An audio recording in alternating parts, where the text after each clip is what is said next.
ఏదో మనం అక్కడికి వెళ్తే అంటే నాకు తెలిసి అంటే చదువుకుంటేనే సంస్కారం వస్తుందా? చదువుకి దానికి సంబంధం లేదు. లేదు.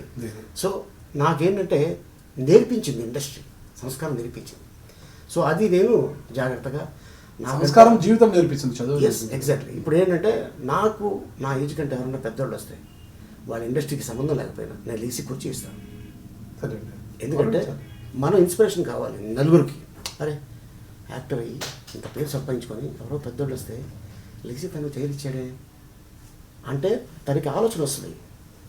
ఆయనే అంత పని చేస్తున్నప్పుడు నార్మల్ పర్సన్ మనం ఎందుకు నేర్చుకోవట్లేదు అని నలుగురికి వెళ్ళి చెప్పుకుంటాడు ఆయన. అది నాకు ఇష్టం. అండ్ నేను ఇంకోటి కూడా చెప్తున్నా, ఇండస్ట్రీలో కమెడియన్స్లో నేనే సీనియర్. Comedians okay. ఇప్పుడు బ్రహ్మానందం గారు అందరికన్నా, కోట గారు, బ్రహ్మానందం గారు, బాబుమోహన్ గారు, ఆల్మోస్ట్ వాళ్ళు వచ్చి ఇప్పుడు 37 ఇయర్స్ అవుతుంది. సో నేను 40 years అంటే నేను చైల్డ్ ఆర్టిస్ట్గా నాకు గ్యాప్ వచ్చింది ఒక 6 years. 40 years అంటే ఇప్పుడు 48 మీకు? 48. ఓకే. అదే 8 yearsలో ఎంట్రీ, ఇప్పుడు 40 years ఇండస్ట్రీ అంటే కొద్దిగా ఒక అంచనా వచ్చింది అడు 48 years అనేది. అంతే. జుట్టుకి మంచి రంగు వేసినట్టున్నారు. ఏ కంపెనీ? ఈ కంపెనీ పేరు ఏం తెలియదు, తెస్తారు మనం వేసుకుంటాం. 48 వచ్చినది ఇంకా ఏం చెప్తారు, తెల్లబల్లేరు కదా. సరే, నాన్నగారు ఒక టైలర్ కదా, మా పట్టు చాలా తక్కువ ఉంటుంది కూలీ కూడా. 7 మంది అంటే ఇంత పెద్ద సంతానాన్ని ఎలా సాకారు ఆయన అసలు? మా నాన్నగారికి షాప్ ఉండేది. ఓకే. మా నాన్నగారు ఆ ఒక్క డ్రెస్లే కాదు, జనరల్గా ప్యాంటు షర్ట్లు అవి కూడా కుట్టి ఆర్డర్స్ తీసుకొని అవి అమ్మేవాళ్ళు. దాంతో ఆ కుటుంబాన్ని అలాగా ఆయన మోసుకొచ్చారు. సో ఏంటంటే మా మదర్ హౌస్ వైఫ్, 2 అక్కలు, నేను.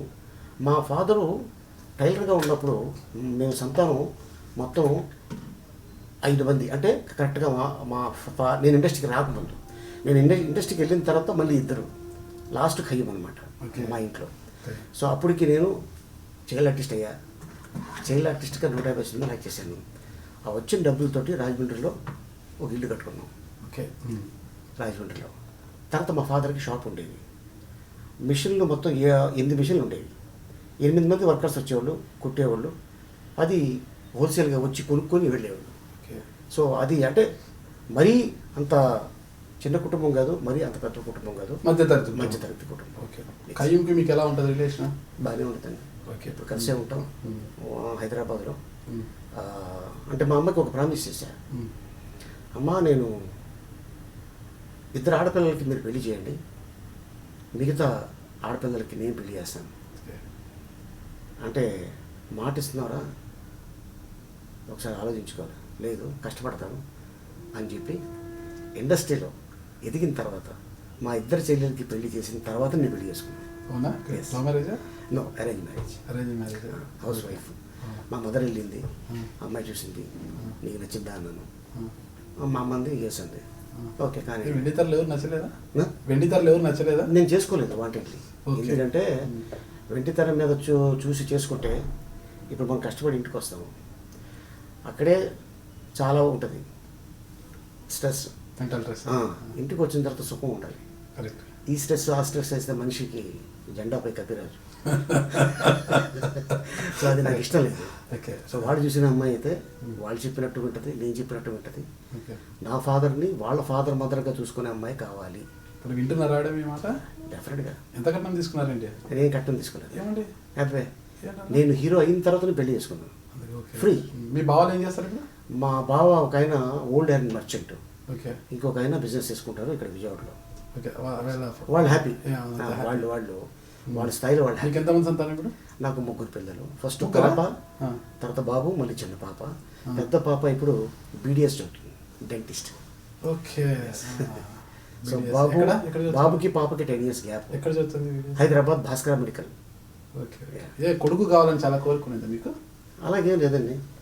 ఏంటంటే ఒక ఇంటర్వ్యూలో విన్నా నేను నా పూజలు మెచ్చి అల్లా నాకు కొడుకును ప్రసాదించాడు అని అన్నారు. ఎగ్జాక్ట్లీ. ఏంటి అంటే కొడుకు కావాలన్నంత కోరికగా ఉండిందా అల్లా ప్రసాదించాడు? అంటే అది అల్లా ప్రసాదించాడంటే మా ఫాదర్ చనిపోయిన తర్వాత ఎంత మంచి లైఫ్ ఇచ్చాను నాకు, ఏం చేస్తే బాగుంటుంది, ఒక ట్రస్ట్ పెట్టుకుందాం. ఆ ట్రస్ట్ పెట్టుకున్న తర్వాత 48 hours మా wife 8th month 9th month తగిలింది, జనరల్ చెకప్కి వెళ్తే ఇమ్మీడియట్గా ఆపరేషన్ చేసేయాలి అన్న. అదేంటండి అన్న, ఇంకా టైం ఉంది కదా. లేదమ్మా అన్న. అంటే అది భగవంతుడు ఉన్నాడు కాబట్టి, అల్లా ఉన్నాడు కాబట్టి నేను నమ్ముతున్నాను. సో అందుకోసం మా నాన్నగారి పేరు పెట్టుకున్నాను. ఓకే, అల్లా ఉన్నాడు అనే బదులు దేవుడు ఉన్నాడు అనొచ్చు కదా. దేవుడు అంటే దేవుడు ఉన్నాడు, అల్లా ఉన్నాడు. నేను అలీ గారు ఇలా మాట్లాడడం వల్ల అలీ గారికి మత పిచ్చి ఎక్కువ అంటున్న వారి సంఖ్య పెరిగిపోతుంది. వాళ్ళు అలా అనుకుంటే వాళ్ళు పిచ్చి, అది నాకైతే అది లేదు. అన్ని వర్గాలు చూస్తేనే ఎవడైనా గొప్పవాడు అవుతాడు. అంతే, ఖచ్చితంగా. ఒక వర్గం వచ్చి చూస్తేనే ఒక్కడు ఎవరు గొప్పవాడు అవ్వడం.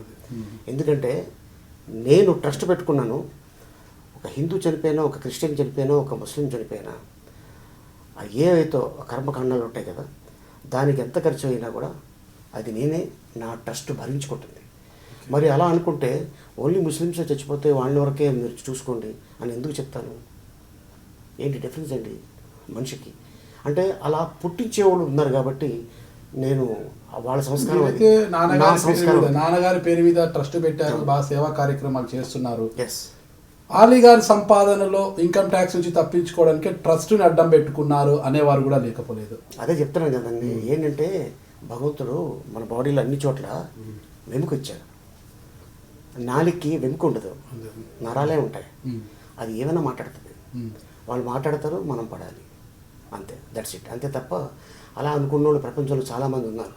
కానీ ఒక మనిషిని మనం ద్వేషిస్తున్నప్పుడు ఇలా వేలు చూపిస్తే 3 ఏళ్ళు మనం వైపు చూస్తూనే, ముందు నువ్వేంటో చూసుకో, అవతల గురించి నీకు అనవసరం. నేను ఏ రోజు ఏ ఇంటర్వ్యూలో కూడా నాకు ఈ మతం అంటేనే ఇష్టం అని నేను ఎప్పుడు చెప్పలా. అలా పుట్టించాను, సరే ఓకే కానివ్వండి. సో ఏంటంటే ఇప్పుడు వాళ్ళు చెప్పినందుకు నేను ఏమీ బాధపడిపోయి, నేను ఫీల్ అయిపోయి ఇంకా వద్దు నాకు, నన్ను ఇలాగ అంటున్నారు అలా అంటున్నారు అని నేను ఎప్పుడు ఫీల్ అవ్వనండి. ఎందుకంటే మంచి మనుషులకే బురద జల్లుతారు. ఆల్రెడీ బ్యాడ్ ఉన్నోళ్ళ మీద ఎంత జల్లినా తుడుచుకొని వెళ్ళిపోతారు. కానీ మంచోళ్ళ మీద జల్లనండి, ఓకే జల్లించుకుంటాం, జల్లండి, తప్పే ఉంది దాంట్లో. అలా చెప్పడం వల్ల నేనేం ఫీల్ అవ్వను.